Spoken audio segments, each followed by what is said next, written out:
Bonjour à tous, j'espère que vous allez très bien. Si vous entendez un tractopelle, c'est normal, c'est mon chat qui est sur les genoux. Alors aujourd'hui on se retrouve pour une nouvelle vidéo crime. Cette vidéo va porter sur la disparition de Suzanne Viguier. Suzanne Viguier. C'est une affaire qui m'a été proposée par la Fée des mots ASMR. N'hésitez pas à me faire des suggestions pour des affaires sur Instagram ou même dans les commentaires YouTube. Malgré le fait qu'il y ait le chat, je vais quand même commencer la vidéo. J'espère que ça ne vous dérangera pas trop. Alors, l'affaire Suzanne Viguier est celle de la disparition le 27 février 2000 d'une femme de 38 ans, Suzanne Blanche, épouse de Jacques Viguier, professeur de droit à l'université Toulouse 1 Capitole. À la suite des déclarations d'Olivier Durandet, qui s'est présenté comme l'amant de Suzanne, des soupçons ont conduit la police à mettre en cause son mari Jacques. Alors mon amour, s'il pouvait se poser sur le lit, ça m'arrangerait. Alors, nous allons déjà commencer par énoncer qui sont les protagonistes de l'affaire. Donc Suzanne Blanche est née le 27 novembre 1961 à Aurillac et Jacques Viguier est né le 16 octobre 1957 à Toulouse. Et ils se sont mariés le 20 août 1988. Jacques est professeur de droit à l'université et Suzanne, après avoir été son élève, devient professeur de danse. Donc ils se sont mis en couple alors qu'il était son professeur à la fac. Elle règle des chorégraphies et monte des spectacles dans un cabaret transformiste de Toulouse. Vivant dans un pavillon toulousain, dans le quartier de l'Ormeau, ils ont trois enfants. Clémence, 11 ans à l'époque des faits, et ses frères jumeaux, Guillaume et Nicolas, 8 ans.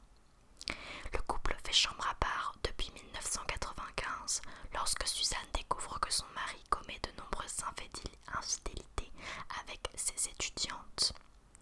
Malgré cela, Suzanne ne divorce pas afin de conserver une cellule familiale pour ses enfants. En juillet 1998, elle fait la connaissance d'Olivier Durandet, âgé de 31 ans et vendeur de matériaux de construction. Selon les déclarations de ce commercial, ils deviennent alors amants. Fin février 2000, Suzanne décide finalement de divorcer. Jacques Viguier affirme n'avoir découvert que le 10 mars 2000 en garde à vue la nature de la relation entre Suzanne et Olivier, ce qui est confirmé par Olivier qui raconte « Il sait que je suis le confident de Suzy, pas que je suis son amant. » Je ne sais pas si j'y crois. Jacques Viguier précise « Olivier était avenant, il faisait des plaisanteries, essayait d'être ami avec toute la famille. Il lui aurait même confié à quelques occasions la garde de ses enfants. » Le père de Jacques Viguier dresse de celui qui se revendique amant de Suzanne un portrait de profiteur, de parasite et de pique-assiette. Moi je doute quand même que le mari de Suzanne, donc Jacques, ne se soit pas douté qu'il puisse être son amant, sachant qu'il faisait déjà chambre à part et que ces deux-là étaient extrêmement proches. Franchement, il faudrait être aveugle pour penser qu'ils ne sont qu'amis.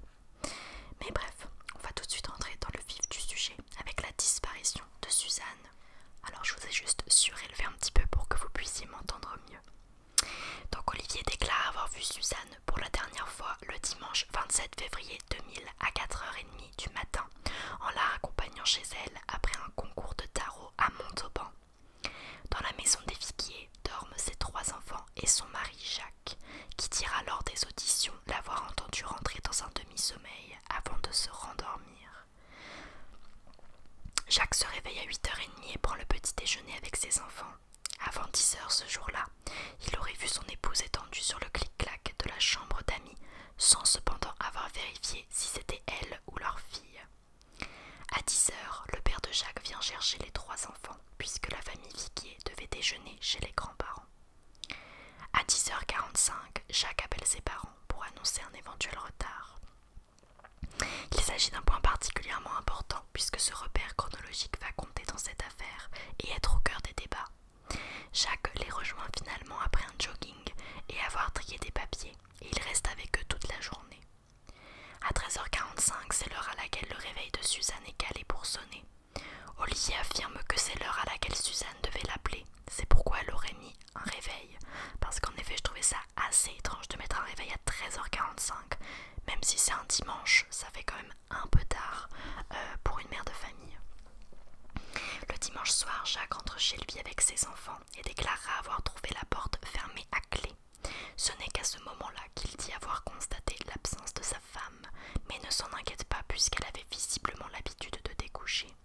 Franchement, avec tous ces éléments, ça me fait vraiment douter qu'il n'ait pas pu penser qu'Olivier et Suzanne étaient en couple. Il s'étonne quand même qu'elle n'ait pas pris la peine de donner des nouvelles à ses enfants, même par téléphone. Le lundi 28 février, Olivier et Jacques font une inspection de la maison et constatent que les lunettes de Suzanne sont là, avec son collier pour les lentilles. Les lentilles ne sont cependant pas présentes. La robe et les bijoux qu'elle portait pour jouer au tarot sont à l'intérieur. L'alarme du réveil est bien calée sur 13h45. Donc tout ceci est très étrange. Surtout le fait que Jacques et Olivier, tous deux, sont à sa recherche. Mais bref. Le mardi 29 février, tandis que Jacques est parti avec ses enfants, Séverine Lacoste, une babysitter, se rend au domicile des Viguier. Olivier Durandé en profite pour s'introduire dans la maison. Cette information est d'abord cachée et sera révélée lors du procès en appel, la babysitter n'ayant pas mentionné cet épisode auparavant. On va revenir là-dessus.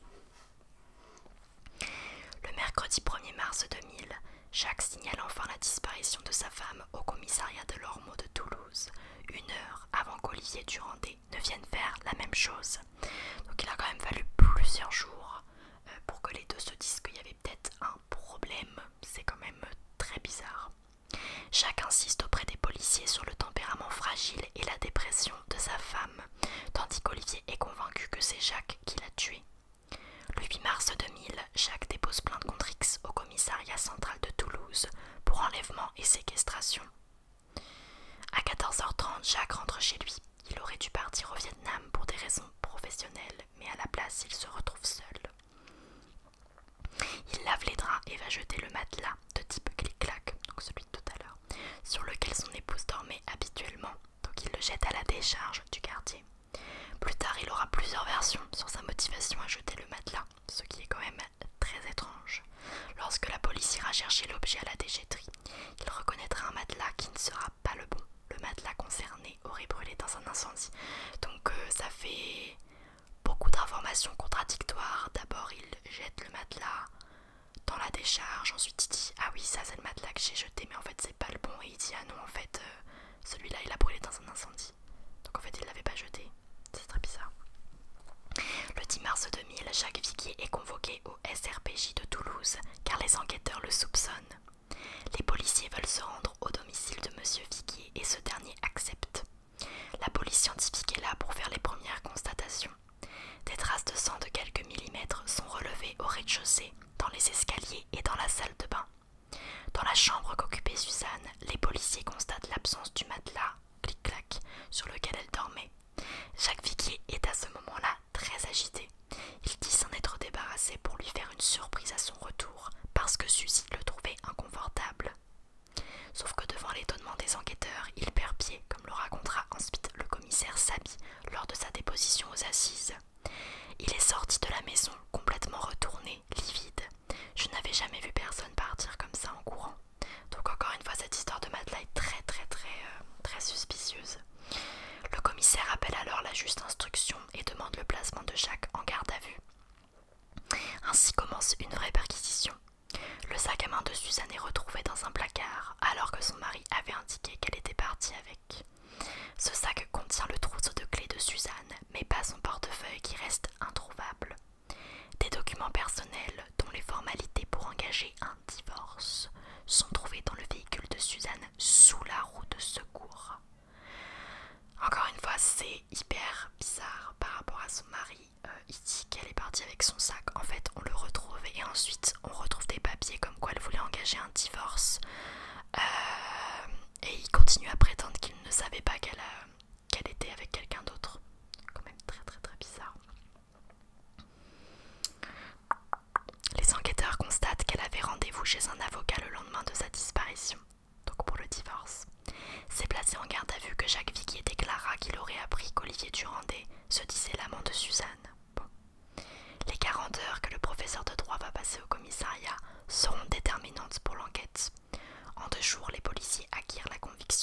l'assassin de sa femme. Je suis pas mal d'accord, il y a quand même beaucoup d'éléments qui le mettent en cause. Les deux policiers a beau se resserrer et les éléments à charge être flagrants, aucun ne constitue une preuve formelle de culpabilité. Jacques Viguier ressort donc libre de garde à vue le 13 mars. Pas pour très longtemps. Alors que la vaste opération de ratissage menée par les policiers dans les bois de Mervilla est ficoulée aux îles où Jacques Viguier chassait, pour tenter de retrouver le corps de Sucy ne donne rien. Le 11 mai, après une comparution de 11 heures, la juge d'instruction Myriam Viargue décide de le mettre en examen et de le placer en détention avec mandat de dépôt pour l'assassinat de son épouse. Le matin du 13 mars 2000, deux policiers déposent aux objets trouvés de Toulouse le portefeuille de Suzanne qu'ils déclarent avoir trouvé sur la voie publique. Encore très étrange. Le 16 mars 2000 vers midi, un chauffeur de taxi déclare qu'il aurait pris une jeune femme avec une valise au 21 de la rue où habite la famille Viguier, qui elle vit au numéro 19, donc très près de leur maison, pour la déposer à la gare. Il reviendra plus tard sur sa déclaration en disant que la jeune femme ne correspond pas au signalement de Suzanne Viguier, donc ça donne pas grand chose. Mais alors que tout laisse à penser que l'on a trouvé le coupable, il continue de clamer son innocence. Pour les enquêteurs en revanche, le doute n'est pas permis. Reste à déterminer le mobile, qui pour moi est assez clair. Il ne voulait pas que sa femme demande un divorce, donc il la tue. Les enquêteurs penchent immédiatement pour une cause sentimentale. Dans les affaires judiciaires, lorsqu'une femme disparaît, les soupçons se portent généralement sur le mari ou sur l'amant. Or, on apprend très vite qu'Olivier Durandais est davantage que le partenaire de tarot de Suzanne. Officiellement, Jacques ignore tout de cette double vie. Officiellement. Très vite, la presse, bien aidée par Olivier Durandais, se forge la conviction que Jacques Viguier n'aurait pas accepté d'être trompé, qui plus est par un homme aussi banal que Durandais. Professeur agrégé à l'âge de 32 ans, Jacques Viguier est très tôt décrit comme un bourgeois de province, imbu de lui-même, insensible et arrogant. On insiste aussi beaucoup sur sa passion pour Hitchcock et sur le fait qu'il a consacré un de ses cours au crime parfait. Également qu'il trompait sa femme avec plusieurs étudiantes, c'est assez suspicieux. A l'inverse, Suzanne est décrite comme une professeure de danse sensible, passionnée, en manque d'amour et de considération. Quant à Olivier Durandais, il est présenté comme un homme attentionné et prévenant. Ça dépend par qui. Le 15 février 2001, la Cour d'appel de Toulouse, après plusieurs demandes refusées, ordonne la remise en liberté de Jacques Viguier après 9 mois de rétention. L'arrêté précisant qu'il existe des indices graves et concordants de culpabilité à son encontre. Cependant, son maintien en détention ne se justifie pas. La vie reprend son cours pour Jacques Viguier, qui retrouve son poste d'enseignant à l'Université des sciences sociales de Toulouse. Je ne sais pas s'il y est encore, je crois que non. Je crois que c'est d'ailleurs ce que j'explique après, mais ça fait ça fait plus d'une semaine que j'ai fait mes recherches, donc j'ai un petit peu oublié. Mais on va maintenant passer au procès. Donc le 26 juillet 2004, la juge d'instruction demande le renvoi de Jacques Viguier devant les assises. Le 26 octobre 2006, le parquet général en fait de même. Et le 22 février 2007, la chambre de l'instruction de la cour d'appel de Toulouse confirme le renvoi de Jacques Viguier devant la cour d'assises pour le meurtre de son épouse Suzanne. Donc on ne veut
envisagé qu'il va durer 3 semaines. Le 2 mars 2000, le procès en appel de Jacques Viguier s'ouvre aux assises du Tarn. Le procès est très médiatisé et largement couvert par la presse. Il attire de nombreux curieux et de professionnels du droit et du théâtre. L'avocat général déclare « Je maintiens mes réquisitions de 15 à 20 années. Je n'ai pas d'éléments pour les coups et blessures involontaires ayant provoqué la mort, sans intention de la donner. Ces réquisitions interviennent dans une affaire où il n'y a ni corps, ni preuve, ni aveu dans le dossier, où l'existence d'un crime n'est même pas avérée. Comme au premier procès, l'accusé peut compter sur le témoignage de ses enfants convaincus de son innocence. C'est vrai qu'il y a vraiment zéro preuve physique de ce qui est arrivé à Suzanne, donc je comprends que ce soit très compliqué de l'accuser ou de savoir ce qui s'est passé tout simplement. Le 20 mars 2010, avant que le jury se retire pour délibérer vers 10h45, Jacques Viguier déclare « Je viens de vivre 10 ans d'horreur et de chemin de croix. J'espère que ces débats qui ont été longs et douloureux vous auront apporté la preuve de mon innocence. Faites que mon univers ne s'effondre pas, s'il vous plaît. Je vous supplie de rendre ma dignité d'homme pour les enfants et pour Suzy. » À l'issue de 6h30 de délibération, le verdict est l'acquittement de Jacques Viguier. Encore une fois. Le 9 mars 2010, Olivier Durandé est interpellé à son domicile en fin de journée et est entendu dans les locaux du commissariat d'Albi. Le premier accusateur de Jacques Viguier est placé en garde à vue dans la soirée dans le cadre d'une enquête pour subornation de témoins, qui est une infraction intentionnelle et qui suppose de la part de l'auteur la volonté délibérée d'égarer la justice. Donc il est placé en garde à vue ainsi que la babysitter Séverine Lacoste pour faux témoignage, donc il lui aurait demandé de raconter n'importe quoi. Au cours de l'audience du procès en appel, celle-ci reconnaît être allée 2 jours après la disparition de Suzanne au domicile des Viguier en compagnie d'Olivier Durandé, alors qu'elle a jusqu'ici toujours dit s'y être rendue seule.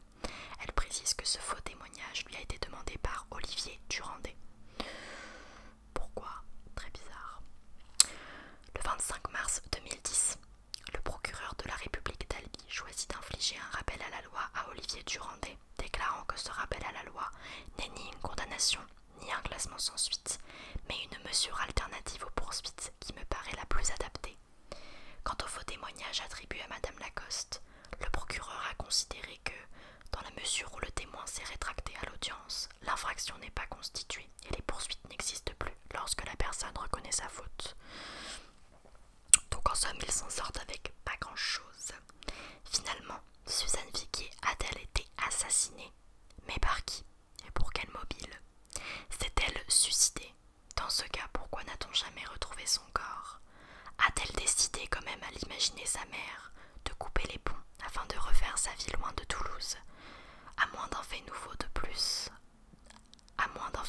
plus en plus improbable, cette disparition restera pour toujours mystérieuse. Donc moi, ce que je pense, franchement, c'est ce qui me semble le plus logique, qu'elle se soit suicidée. En effet, on n'a pas retrouvé de corps, donc pour moi, c'est pas vraiment possible qu'elle se soit enfuie. Je trouve qu'en fait, il y a énormément de coïncidences. Déjà, il y a l'histoire du matelas, où son mari raconte tantôt qu'il l'a jeté, tantôt qu'il l'a brûlé dans un incendie, et tantôt qu'il l'a changé pour lui faire plaisir. Donc il y a plusieurs histoires avec ce matelas. On a aussi retrouvé des traces de sang, et il y a aussi le fait qu'elle engageait des procédures de divorce et que le lendemain de sa disparition, elle devait voir son avocat.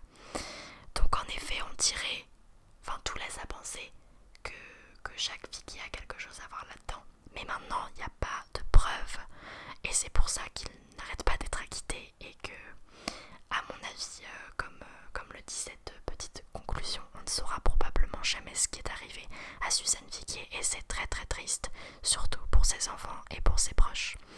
Mais voilà, je remercie encore la Fée des mots ASMR de m'avoir conseillé cette affaire qui était très intéressante et très mystérieuse, et c'est vrai que je privilégie les affaires de disparition que je trouve plus intéressantes et peut-être un peu moins, pas tristes, mais un petit peu moins perturbantes que des affaires de meurtre avérés.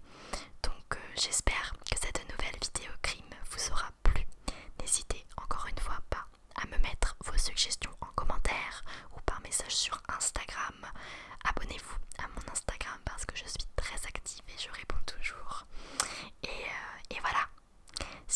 je vous fais de très gros bisous et on se retrouve la semaine prochaine dans une toute